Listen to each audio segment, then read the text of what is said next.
அனைவருக்கும் வினோத் பரமயோகியின் பணிவான வணக்கங்கள்.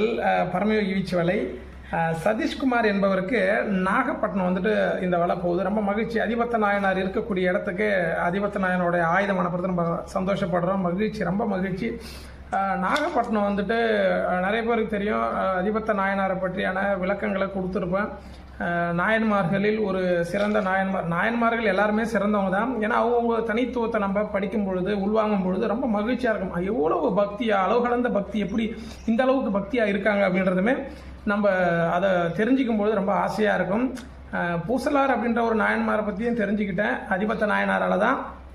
ஏன்னா இந்த வலையை நான் உருவாக்கி கொடுக்கும்பொழுது, ஒவ்வொரு ஊருக்கும் போகும்பொழுது அந்த ஊரில் இருக்கக்கூடிய கோயில்களை பற்றியான விளக்கங்களை நான் உள்வாங்குறேன். அதே போல் அதிபத்த நாயனார் இருக்கக்கூடிய இடத்துக்கு நாகப்பட்டினம் தான் இந்த வலை போகுது. 4 கிலோ எடை கொண்டது, 15 உட்கயிறு கொண்டது, 6 பேட்ச் கொண்ட வலை. கட்டவரல் சைஸு தான் இது. சதீஷ்குமார் என்பவருக்கு தான் இந்த வலை நம்ம கொடுக்குறோம். ரொம்ப மகிழ்ச்சி. அதிபத்த நாயனாரின் அருள் எல்லாருக்குமே கிடைக்கணும். ஸோ அவருடைய தயவால் தான் இன்றைக்கி நம்ம நிறைய வலைகள் கொடுத்துட்ருக்கோம். கண்டிப்பாக இந்த வலை இருந்தது அப்படின்னாக்கா உங்கள் ஊரில் இருக்கக்கூடிய நீர்நிலைகளை கண்டிப்பாக நீங்கள் பாதுகாப்பீங்க. உங்களுக்கு எந்த ஒரு வருமானம் கஷ்டம் இல்லாமல் நீங்கள் ஏதோ ஒரு தொழில் செய்து உங்களை நீங்கள் மேன்மைப்படுத்திக்கிறதுக்கு ஒரு வாய்ப்பாக அமையும். ஸோ எனக்கு ரொம்ப மகிழ்ச்சி. என்ன அப்படின்னா, நான் போகிறதுக்கான வாய்ப்பு ஒன்றும் அமையலை. என்னுடைய பொருள் அந்த இடத்த போய் தொடர்றதை பார்க்கும்போது ரொம்ப மகிழ்ச்சி.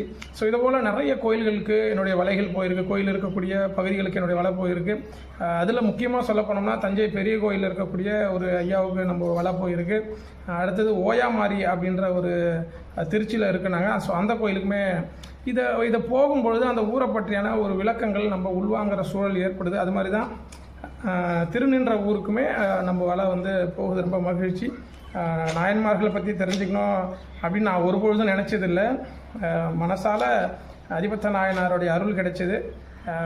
உள்ளம் குளிர்ந்தேன். அவருடைய தயவால் இன்றைக்கி நிறைய நாயன்மார்களை பற்றியான விளக்கங்களை உள்வாங்குகிறேன். பக்தி பிறக்குது அப்படின்றத நானுமே உணர்ந்தேன். ஸோ நீங்களும் தெரிஞ்சுங்க. வலை சார்ந்த நண்பர்கள் யாரெல்லாம் என்னுடைய பதிவு பார்க்குறீங்களோ, நீங்கள் நாயன்மார்களை பற்றி தெரிஞ்சுக்கணும் அப்படின்னாலுமே தெரிஞ்சுக்குங்க. இந்த அளவுக்கு அளவு கடந்த பக்தியோடு இருந்திருக்காங்களா அப்போது அப்படின்றத நினைக்கும் பொழுது ரொம்ப மகிழ்ச்சியாக இருக்குது.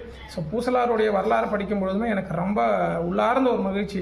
அதாவது இருதயத்தில் கோயில் கட்டுறதுக்கு முக்கியத்துவம் கொடுத்துருக்காங்க. அந்த கோயிலுக்கு தான் முக்கியத்துவம் கொடுக்குறாங்க. அதாவது காசால் பணத்தால் வச்சு நீங்கள் கட்டக்கூடிய கட்டிடங்களுக்கு மதிப்பு இல்லை, மனதால் கட்டக்கூடிய கட்டிடங்களுக்கு தான் மதிப்பு இருக்குது அப்படின்னு தெளிவுபடுத்தியிருக்காங்க. முடிஞ்சால் நீங்கள் பூசலார் அப்படின்ற ஒரு நாயன்மாருடைய வரலாறை படித்து பாருங்கள். வாழ்க யோகம், யோகம். அடுத்த பதிவில் கண்டிப்பாக சந்திக்கிறேன். நன்றி.